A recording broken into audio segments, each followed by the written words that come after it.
Olá, queridos alunos! Hoje falaremos de um conceito específico em psicanálise, que é o conceito de sublimação, um conceito importantíssimo para que vocês prossigam nas leituras e nas nossas discussões relativas aos conteúdos de Sigmund Freud, ok? Bom, então, como temos conversado, Freud, a exemplo de outros pensadores como Piaget e Vygotsky, não desenvolveu propriamente uma teoria da aprendizagem ou métodos de ensino, mas seus estudos permitiram compreender e aprofundar o conhecimento sobre muitos aspectos no campo educacional. É importante entender a influência do inconsciente no âmbito educacional, conhecer e compreender em que se constitui o mecanismo de sublimação e discutir a função da educação como um dispositivo de organização psíquica e social. Nessa perspectiva, vejamos então de que maneira esse conceito de sublimação vem contribuir dentro do campo da articulação entre psicanálise e educação. Então, sublimação é um termo que é derivado das belas artes, da psicologia e da química. Então, nas belas artes, ele remete a essa noção de sublime, na química, essa questão do sublimar, e na psicologia, a noção de subliminar. Para designar, ora, então, uma elevação de senso estético, ora, uma passagem do estado sólido para o estado gasoso, ora, para um mais além da consciência. Então, nessa perspectiva, vamos entender como é que esse conceito vai sendo trabalhado pelo Freud.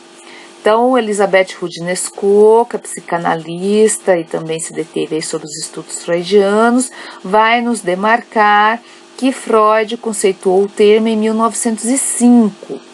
1905 é aquele ano em que ele escreve os 3 ensaios sobre a sexualidade. Então, em 1905, ele conceitua esse termo para dar conta de um tipo de atividade particular que envolve a criação literária, artística, intelectual, que não tem nenhuma relação aparente com a sexualidade, mas que extrai sua força da pulsão sexual, na medida em que esta pulsão sexual se desloca para um alvo não sexual, investindo objetos socialmente valorizados. Então, o que a gente vai perceber que é o que é mais importante de vocês saberem e guardarem aí sobre a noção de sublimação?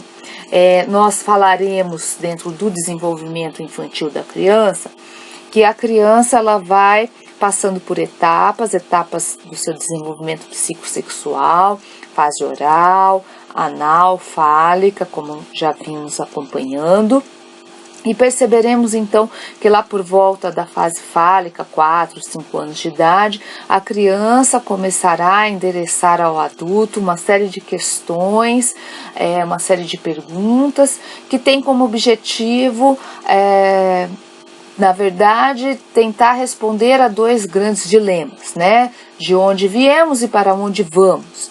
Então, Freud dirá que a criança se depara aí ao longo da sua vida com essas questões sobre a sexualidade, sobre as suas origens, sobre os seus fins e, na verdade, uma série de sentimentos vão surgir por volta dessa fase, endereçados em relação ao adulto, sobretudo às figuras parentais, né? Então, o Freud dirá que essas investigações sexuais, na verdade, elas estarão no cerne de todo o investimento da criança no campo cognitivo posterior. Porque ele diz para a gente, então, que a criança endereça suas perguntas ao adulto, porém, as respostas que ela obtém são sempre insatisfatórias, são sempre insuficientes para dar conta desses 2 grandes enigmas da vida, né? De onde viemos, para onde vamos, essa grande pergunta existencial. E diante dessa insatisfação nas respostas, diante da insuficiência das respostas que são dadas pelo adulto para a criança então acaba acreditando que o adulto lhe esconde um grande segredo e que só lhe resta empreender pesquisas por conta própria, né? Então, o Freud vai dizendo que a criança, na verdade, ela começa a desenvolver pesquisas, que a princípio são pesquisas sexuais, investigações sexuais infantis, começa inclusive a criar teorias sexuais, que veremos numa próxima aula, e num dado momento, na verdade, a criança vai se deparar com a impossibilidade de prosseguir nessas pesquisas sexuais, em grande parte cerceada aí pela intervenção do adulto no meio em que ela está inserida, mas também por um movimento interno aí, inconsciente, que vai instaurando o recalque dessas fantasias e dessas investigações sexuais, e a partir de então há, na verdade, um redirecionamento dessa energia sexual que antes estava voltada simplesmente para a criança. Parte dessa energia sexual, Freud diz que é mantida com o objetivo de ser investida no próprio ato sexual adulto posterior, mas grande parte dela, então, na verdade, ela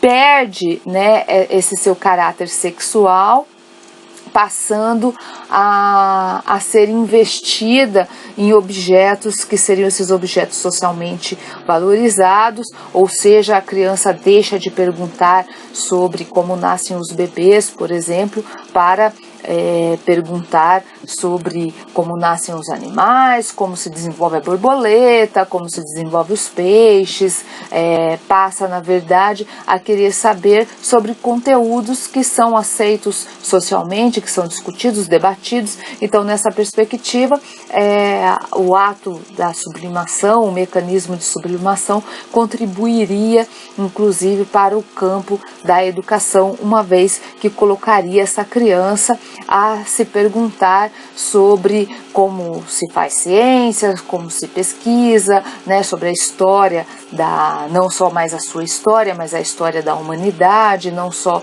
o seu fim, mas o fim de toda a humanidade, e assim sucessivamente. Então, é um conceito fundamental dentro da obra freudiana para a gente entender principalmente como se dá essa articulação entre psicanálise e educação, ok? Aprendemos essas questões na próxima aula, né? Ficamos aqui então com as nossas referências, tanto o texto da Christina Kupfer sobre o desejo de saber, quanto outros textos que vamos trabalhando nessa perspectiva freudiana de articulação entre educação e psicanálise, ok? Então, um grande abraço e até a próxima.